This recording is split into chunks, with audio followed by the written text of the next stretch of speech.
Хотите рыбачить, идите рыбачьте. Хотите играть в гольф, идите играть в гольф. Хотите бить мобов, бейте мобов. Хотите выполнять сторонние квесты, выполняйте. Хотите пропылесосить всю карту, пылесосьте всю карту. Любите крафтить, есть из чего крафтить. Есть чем заняться в игре. Привет, ты на канале Streamerl, и сегодня на обзоре игра, которая называется RP Golf Legends. Игра от компании Kemco, и компания Kemco эту игру мне предоставила на обзор. Сегодня расскажу тебе об этой игре и что она из себя представляет. В целом, игру я уже наиграл порядка 6 часов, и она меня очень сильно зацепила. На самом деле, тематику гольфа я не очень люблю, и думаю, что игра реально про гольф, но игра совсем не про это. Сюжет в игре такой, то что наша героиня просыпается в своем доме, у нее какие-то голоса слышатся в голове, и она решает развеяться и пойти на речку порыбачить, вернее, не на речку, а на свой любимый пруд. Оттуда вылавливает духа гольф-клюшки и рассказывает ему историю о том, что злые силы запечатали все поля для гольфа, никто не может играть в гольф, и вот все люди страдают, потому что не могут играть в гольф. Но этот дух клюшки говорит о том, что как бы я обладаю силой такой, что могу распечатывать эти заклятия и чары, и распечатывать первую лунку нам, и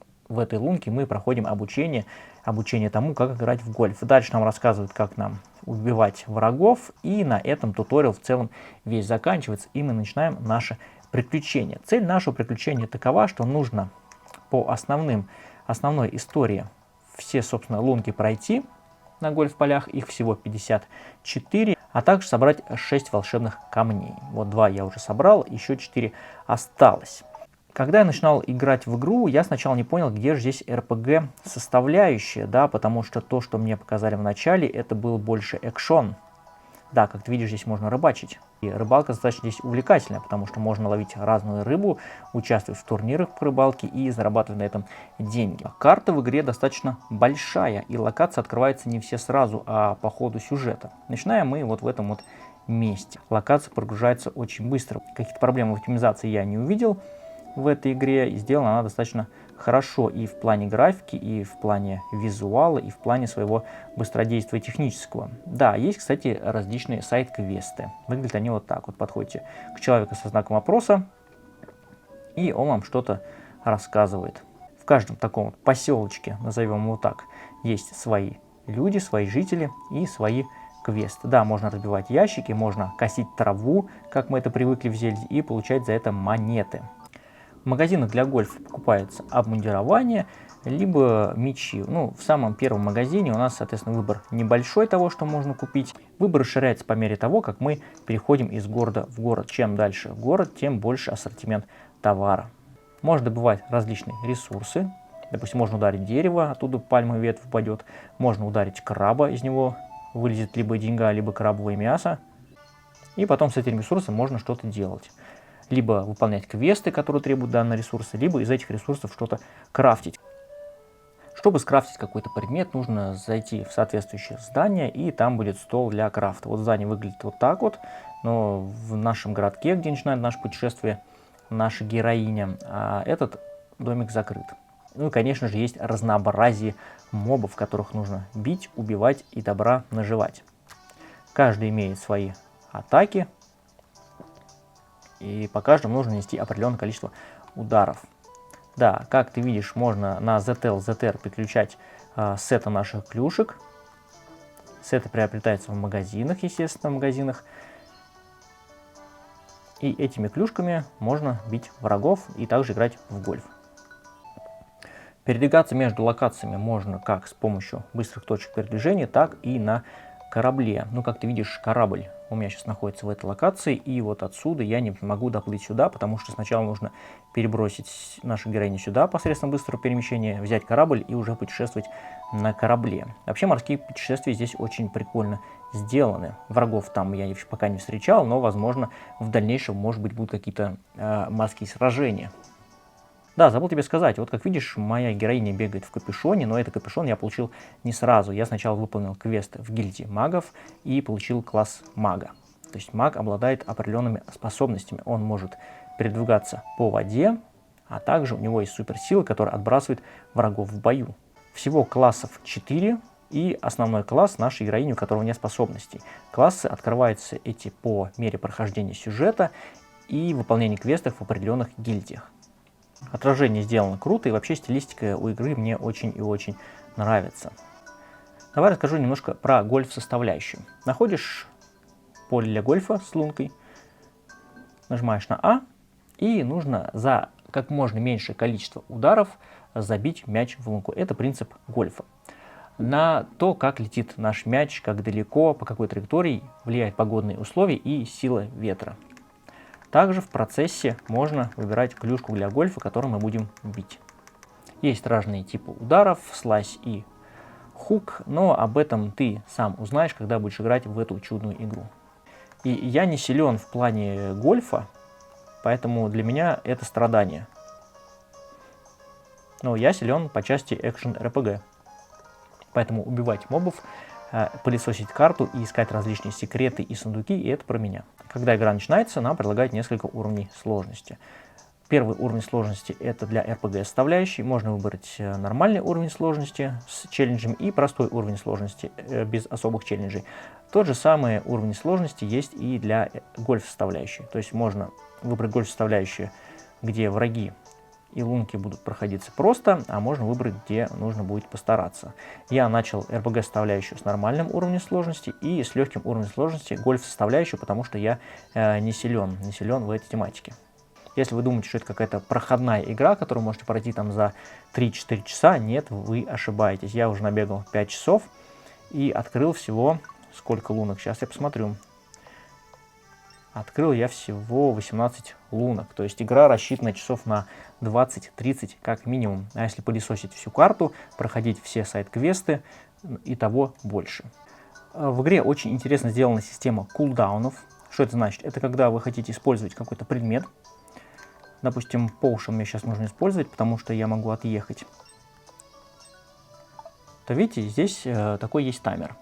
Этот таймер говорит о том, что когда он закончится, можно будет применять следующий предмет. И поэтому в этот момент у нас в инвентаре все предметы заблокированы. Допустим, если вы сначала выпили potion, и вас потом укусила змея, и этот таймер не истек, и вам нужно выпить антидот, то, скорее всего, вы загнетесь, потому что антидот выпить вы не успеете.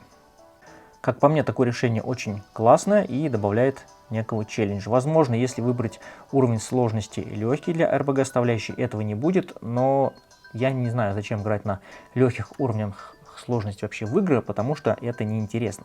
И система перемещений между локациями работает тоже с кулдауном. Если я перемещусь в новую локацию, переместиться в другую локацию я смогу только через 5 минут. В игре есть компас, который помогает нам ориентироваться с тем, куда нам идти по направлению. То есть можно выбрать какой-то квест, и стрелка будет нам показывать, куда нам нужно идти. Бегать приходится много, враги иногда очень настырные, их бывает очень много, поэтому иногда лучше убежать, чем с ними сражаться. Дошли мы до новой лунки, она таким образом разблокируется. Шкала уменьшается, и мы, соответственно, играем с вами в гольф. Неплохой удар. Так, попали мы в бункер, то есть в песок, и отсюда нужно выбираться. Выбираться бывает сложновато, но в этот раз я справился. Почти. Вообще игра в гольф это для меня страдание. В нашей стране, в России, он не практикуется, как правило. Вообще гольф это игра для богатых, даже наша героиня в какой-то момент об этом говорит. И теперь, чтобы нам пройти новую лунку и получить к ней доступ, нам нужно заполнить шкалу энергии у нашего духа клюшки. А чтобы это сделать, нужно, соответственно, убивать различных мобов. Вот, мы убили моба, и немножко энергии прибавилось. И в целом геймплей сводится к тому, что убиваем мобов, накапливаем энергию, идем к следующей лунке и проходим следующую лунку. В магазине для гольф продаются различные предметы для гольф. Это мечи, красители для мечей, чтобы покрасить шар в тот или иной цвет. Зачастую это нужно для прохождения определенных квестов. Также есть сеты клюшек. У каждого сета свои характеристики. Также в магазине можно же арендовать машину для быстрого передвижения по локации. Когда мы арендуем машину, до нее нужно еще дойти, сесть и вот ездить. У машины есть, естественно, энергия. И когда энергия заканчивается, машина просто взрывается. И мы остаемся один на один с дикой природой. Вот как сейчас произошло. Кстати, когда мы находимся в батл моде, мы не можем не открывать сундуки, не играть в гольф. Чтобы выйти из батл мода, нужно либо убежать, либо, соответственно, убить врага. Общаться с персонажами во время батл мода мы также не можем.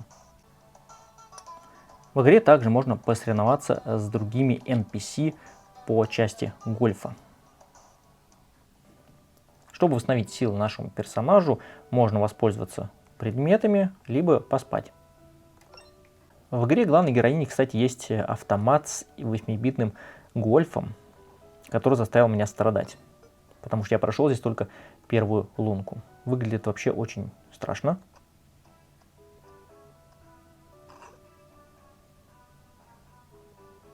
Игра 1985 года, возможно, она реально существовала, такая игра. В игре, кстати, есть еще венинговые автоматы, в которых тоже можно купить различные предметы. Разбросаны они по локации. Они могут быть как в городе, так и вообще в рандомном месте. Чтобы сменить класс персонажа, нужно найти вот такую вот будку, которая называется Changing Room. Вы туда заходите и меняете класс. Наша героиня изначально выглядела вот так. Красивая блондинка с длинными волосами в розовой кепчонке. Босс-файты в игре также присутствуют, и помимо того, что вам нужно навалять людей босса, вам нужно в этот момент еще успеть забить мяч в лунку, пока босс там где-то отдыхает после ваших ударов. Геймплей этого процесса вы увидите в конце ролика, а сейчас просто посмотрите, как красиво выглядит игра в портативном режиме. Очень все ярко, красочно, шрифты достаточно читаемы, и даже на консоли Nintendo Switch Lite игра выглядит фантастически. Никаких проблем у меня в плане визуала и восприятия не было. Также у нашей героини есть обмундирование. Можно надевать различные предметы, которые будут давать те или иные бусты. Какие-то предметы имеют постоянный эффект, какие-то разрушаются после единоразового использования.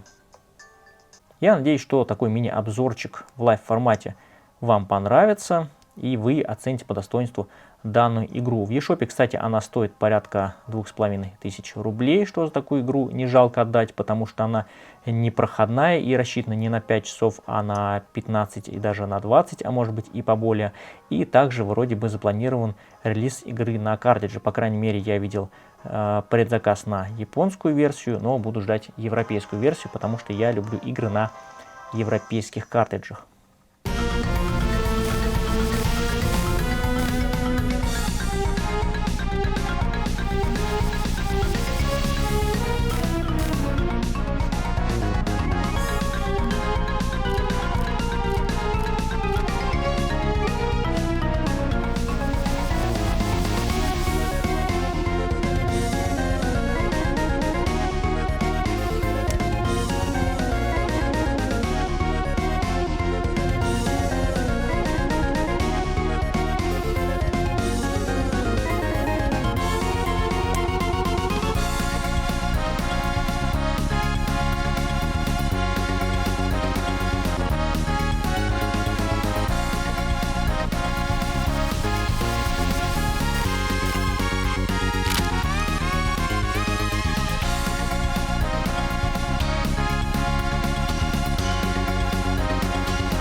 Надеюсь, что ролик тебе понравился. Не забудьте подписаться на канал, если ты еще не подписан, и поставить лайк под данным видео, потому что ваши лайки помогают продвигаться моему каналу.